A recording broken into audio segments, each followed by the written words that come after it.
ఇంతకీ ఈ మాజీ పారిశుద్ధ్య కార్మికుడి వివరణ ఏంటంటే 1995 నుండి 2014 మధ్య కాలంలో తాను ఇక్కడే పని చేశానని, తాను అనేక మంది మృతదేహాలకు ఖననం చేశాను అంటున్నాడు. వీరిలో మైనర్ బాలికలు కూడా ఉన్నారని, వారిపై హింస, లైంగిక దాడి జరిగిన ఆనవాళ్లు కనిపించాయని వివరిస్తున్నాడు.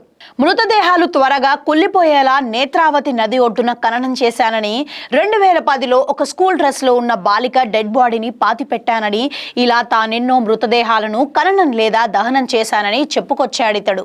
2014లో తన కుటుంబానికి చెందిన మైనర్ బాలికపై ధర్మస్థలి అధికారులు లైంగికంగా వేధించగా తాను ఇక్కడి నుండి పారిపోయినట్లు చెప్పాడితను.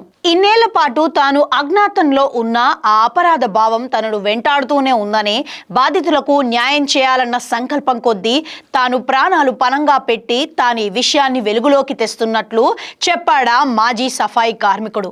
అంతేకాదు, జూలై 11న బెల్తంగడి న్యాయస్థానం ముందు హాజరై వాంగ్మూలం కూడా ఇచ్చాడు. గతంలో పాతిపెట్టిన ఒక మృతదేహాన్ని తవ్వి అస్థిపంజర అవశేషాలతో సహా సంబంధిత ఫోటోలను ఆధారాలుగా చూపినట్టు తెలుస్తోంది. కొందరి పేర్లను సైతం ఇందులో పేర్కొన్న అతను ఈ హత్యలకు కారణం వారేనని ఆరోపించినట్లు తెలుస్తోంది.